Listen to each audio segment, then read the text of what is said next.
Hello and welcome to our Author Spotlight. I'm Eleanor Hayes. Joining me now is Carol Wulff. Thank you for being with us. It's all my pleasure. Thank you for having me. You have put so much passion, work, and personal story into your William the What If Wonder books. We'll talk about the two books because you've got a new one that's come out not so long ago. But what prompted you to write the books? Well, there's a lot of reasons why I wrote the book, but the genuine premise of this book is to help a child that's going through anxiety, who experiences emotions that they don't know how to process. Anxiety can come out for a child in butterflies, in tears, "Mommy, I have a headache." So it was meant to be able to teach a child to recognize their emotion and know how to manage that emotion. And it was through my experience with my son that I realized I could help him. But I didn't know that until after we got him some help and us some help in learning some of those strategies. So often clinicians and professionals and family members are in fact telling moms and dads and others what they need to do to help their child. But your book helps the child learn more about him or herself, correct? Exactly. Thank you for recognizing that, because that's exactly the purpose of the book. For me, it was a revelation if what I knew now, had I known then, I would have been able to help my child so much better. But I had to learn. I had to go through the years of, I beat myself up that maybe I was raising a mommy's boy, or I was doing the wrong thing, or sometimes I blame my husband, that was all his fault. So it was just a lot of emotion on my part with frustration and trying to figure out how can I help him, because just reassuring him that everything was going to be okay didn't work. So the book reflects the strategies that we learned on how to see past the worry and allow a child to relate to that, just to begin to introduce to the child that they have that power within them to boss back that worry, because their brain feeds them things that aren't necessarily true, and they have to be able to start recognizing that. And there's very little resources for children. The book is for ages 4 to 8. There's very few resources for the child specifically to help them start recognizing and connecting with William that, oh, I feel that way. What does William do? And it teaches them, on one page it tells you the worry, and on the second page it helps the child see it through that worry. So when you're asked, is the book for children or for adults, how do you answer? Well, if you would have asked me when I published the book, I would have said, this is a children's book. Now, with all the experiences and the parents and the caregivers, teachers that have come to me, it's for both. It's really for both. The back has a section that was written by Dr. Mose, who is a board-certified child psychologist, that is written for the parents, because I understood how emotional it is to raise a child, that no matter what you did, get on the bus, you'll be fine. Go to the sleepover, you'll have a great time. Watching them miss birthday parties and events because they were so worried was really hard. It was really hard as a parent. But once I learned why and what he was thinking, like the what ifs,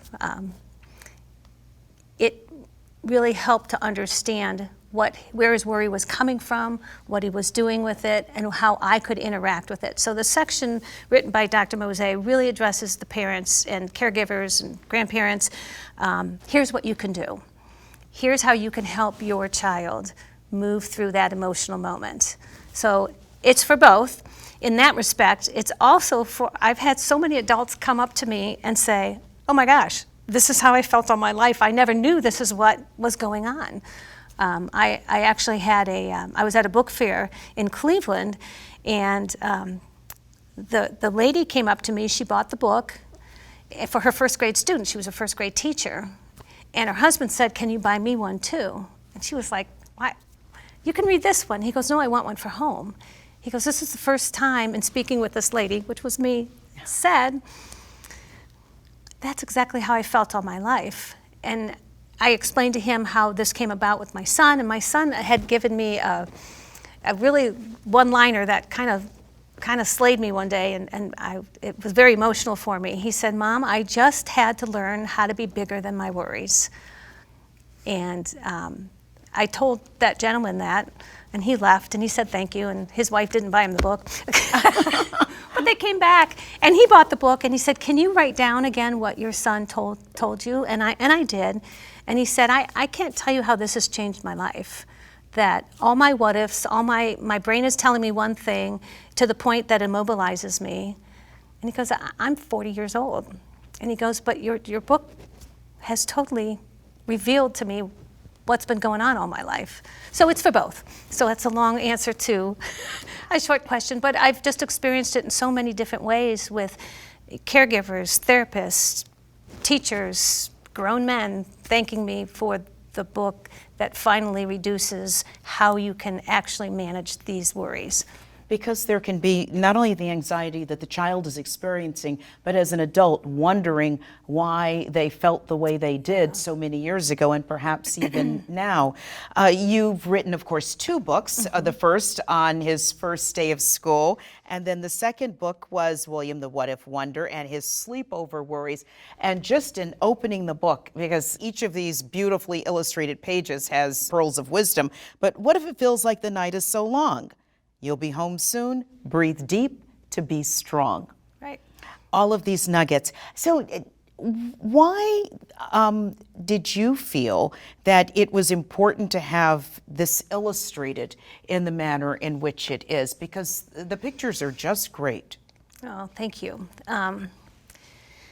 And I would like to mention that the pictures really reflect true emotion because I've never written a book before, so it was a learning experience for me to find an illustrator. It was important to me that I found somebody who could portray a kid, like a kid. Most of the time we didn't know all these emotions were going on inside of my son. Because he went on with his day. He complained about a stomach ache, he complained about a headache. But for the most part, if you see him, you would not know that his brain was racing way far ahead than it needed to. So I needed somebody that was going to portray a child. And the cool thing about this is that the illustrator, she herself actually has struggled with a lot of these emotions. So when I gave her the script, just a blank piece of paper with all the words on it, and I said, just draw me 1 or 2 pictures to see if this is going to be a match, which is what I had done for several other people. And she came back, she illustrated the entire book in a week and a half because she had so much connection with the emotion. And I wanted it bright, I wanted it brilliant. I did not want any portrayal of a child that was struggling in tears or sick or frumpy or, that would portray anything but a kid, because that's what my kid was. He was just a kid, and it took us a while to learn what was going on inside. So I'm thrilled with she made it come alive, but it was important to me that it had a certain look to it. In addition to being an author, you are a healthcare professional, licensed social worker, and what you're talking about is cognitive reimagining. What is that? So I learned this, and I'm not a psychologist, but cognitive reframing is just seeing the same situation in a new way. It sounds so simple, which is why I wrote the book. I thought anybody can do this if you know about it. And we learned about it through Dr. Mose, just through a few sessions at the clinic. It's not like it took us forever to learn it. And it's really looking, what happens with, and this is why he's called the what if wonder, is that he what ifed everything to death. So I have 2 other children that would stand at the bus stop. All 3 of us would be there. The girls would be worrying about, is it pizza day today? Michael would be saying, Mom, does your cell phone have enough charging it. If I need you, can I call you? And and then he'd get on the bus just fine. And big and brave, again, just a kid, didn't know what was going on. But once we spoke to the psychologist that helped us understand what the fear was, because when he got to school, there'd be some tears, some hesitation. His thoughts getting on the bus were, what if the bus crashes? What if it never gets there? What if I never get off the bus? What if they never stop? What if they forget that I'm sitting here? So no wonder he was a nervous wreck. When he'd walk into the school, what if I can't find my classroom? What if I don't know where the bathroom is? What if they don't serve me lunch? Just a lot of what ifs that imposed fear.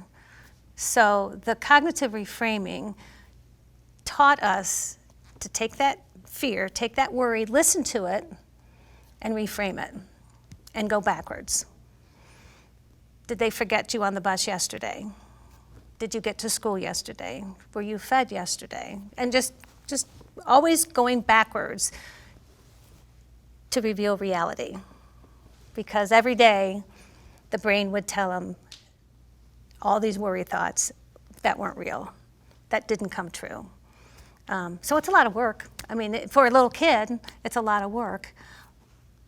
But you need to introduce it to them. You need to help them understand that they do have the power to push back that worry, to boss it back. And it also allows the parents, the teachers, the caregivers to help them do that.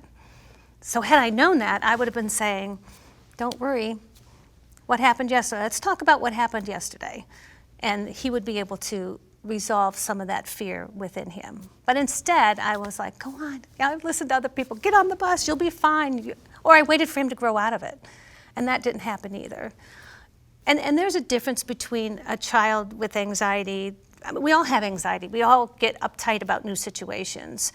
For the most part, we get over it once we've experienced it and we see that everything's okay. For somebody with general anxiety disorder, it doesn't leave them. It's a constant worry. So they constantly have to apply this to their life. And I just wanted, and I firmly believe if we teach our kids young, they will learn how to reframe the rest of their life and be able to manage all of these emotions that they're always going to have, because their brain's not going to stop trying to feed them the wrong information. Michael's got a great mom, and thank goodness she not only helped him as well as the rest of the family members, but also other parents and families out there. Thank you. So I want to wrap up by asking you this. How did you turn all of this knowledge into a book? What prompted you to do that? I was motivated by I needed to get to the parents, the children, all of those people who could use this information, because it was so valuable and so life-changing to all of us. Sisters, brothers, aunts, uncles, all of us. We just felt that we could help, and I knew it could help others. And honestly, Eleanor, I went behind the computer, I Googled how do you write a book, and started from scratch. It took me 5 years to get to a point. I joined the Children's Society for Children's Books Writers and Illustrators. Here, there's a Northeast Ohio group.